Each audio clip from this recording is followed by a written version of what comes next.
Hey, it's Lady Alchemist. Let's have another fun learning activity about chemical equation. Please don't forget to like, share, and subscribe to my YouTube channel. So, for today's lesson, let's talk about the types of chemical equation. But before we go deeper with our lesson, let us try to recall the things to remember in writing a chemical equation. Elements or exist as diatomic molecules are written as follow: F2, H2, N2, Cl2, Br2, and I2. Those are the elements that belong to the halogen group. The reactants or the starting materials are written on the left side of the equation, while the products or the new substances formed are placed to the right side of the equation. The sign arrow means yield and shows the direction of the reaction. A double arrow means the direction is reversible and can go on both directions. And here are the symbols for chemical equation: G for gas, L for liquid, S for solid, AQ for substance in water solution, and the triangle is used for heat. Okay, so our first reaction is the combination reaction. A combination reaction takes place when two or more elements combine to form a more complex molecule. The general equation of combination reaction is A plus B will result or will produce AB, where A and B are elements or compounds. Now let's check on the first general equation of the combination reaction using the picture analysis. So you have A plus B will produce AB. So your reactant here is the A and B, and your product is a combination of A and B. So for our first example, under combination reaction, metal plus non-metal will produce binary compounds such as halides, oxides, and sulfides. So our first example is magnesium as A plus oxygen gas. Your B will produce magnesium oxide as your product. So your reactant here is magnesium and oxygen gas, and it will produce, when combined these two elements, it will produce magnesium oxide as your product. Another example is a metal oxide plus water, when combined will produce metal hydroxide. So as you can see, the given example is a combination of metal oxide. So your metal oxide here is aluminum and oxygen. So aluminum oxide plus water will produce aluminum hydroxide. So don't forget to recall your crisscross method. So this is the correct way of writing your correct chemical formula. Now moving on to the second type of chemical equation, the decomposition reaction. Decomposition reaction, one substance, usually a compound, undergoes a reaction to form two or more substances, which may be an element or compounds. This process usually requires heat to complete the reaction. Now let's check on the general equation using the picture analysis of decomposition reaction. From the word itself, decomposition, it will decompose from one reactant, will produce two or more products. So, your reactant here is AB, and it will produce, the product will be A plus B. So, for the example of decomposition reaction, when an oxide is heated, generally, oxygen is given off as one of the products. So, our reactant here is mercury 2 oxide, and our product, when heat was applied, it will produce 2 mercury and oxygen gas. So you're going to write a coefficient for you to balance the equation. So you put 2 as your coefficient in your reactant side and 2 for mercury on the product side. So how do you read the word equation?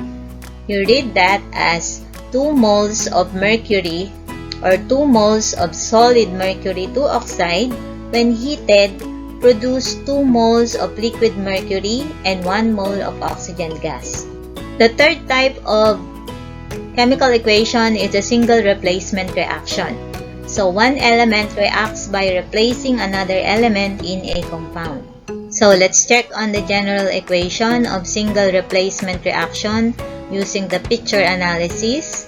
Take a look at the picture and identify the general equation. So based on the picture, the general equation will be A plus BC will react to produce, or the product will be AC plus B. So your reactant is A plus BC and the product will be AC plus B. Now, can you analyze what happened to the general equation of the single replacement reaction? Now, to determine which element will be displaced or substitute, you need to know the activity series of metal, or also known as the electromotive series. The electromotive series is an arrangement which shows what element can displace another metal from an aqueous solution. So take a look at the given table or picture.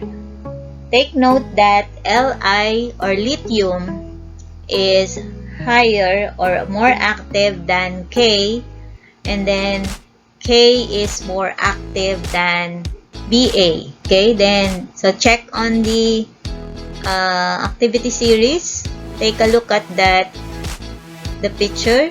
So Li is higher than K, which means that Li is more active than K, and K is more active than Ba, and Ba is more active than nickel, and so on and so forth. Now for our example under single replacement reaction, zinc plus nickel 2 sulfate reacts to form zinc sulfate plus nickel. Now using your general equation, A plus BC will react to form AC plus B. Using the activity series of elements table chart below, the zinc is higher than nickel, as you can see in your screen, so nickel will displace. You can also use the activity series of the halogen. You may use the table since F2 is higher than Cl2 or chlorine gas, therefore Cl2 or chlorine gas will displace.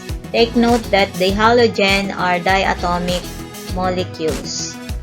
Now for our last type of chemical equation, the double displacement reaction. Double displacement reaction, or two compounds are involved in double replacement, or also known as ionic reactions. The positive ion of one compound exchanges with the positive cation of another compound.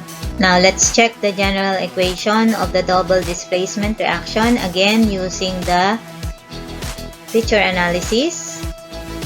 So you have your double displacement reaction. Check on the picture. Now let's try to analyze. Our general equation will be AB plus CD reacts to form AD plus BC. So you have your reactant as AB plus CD and your product will be AD plus BC. Now, in this equation, using the general equation, which means that there will be an exchange of partners in here, so we have to always consider the crossover rule to make it easy for you to predict the product in a double displacement reaction. So for our example, a salt and a base. Now to make it easy for you to predict the product in a double displacement reaction, you can put a positive sign and a negative sign, identify which is the positive and the negative. Okay. Now, take a look at the given example. So remember that Ca is your positive and it will combine with the negative. So we have the combination of Ca and OH. So as your product, it will become calcium hydroxide, and a positive on the other reactant side, which is Na, which is your metal. So sodium will combine with NO3. So your product will become NaNO3. So there you have it. So you can read that as calcium nitrate plus 2 moles of sodium hydroxide reacts to form sodium nitrate plus calcium hydroxide. So that's it. I hope you learned something new today. Thank you for watching. I'll see you on my next video. Please don't forget to like, share, and subscribe to my YouTube channel. Bye!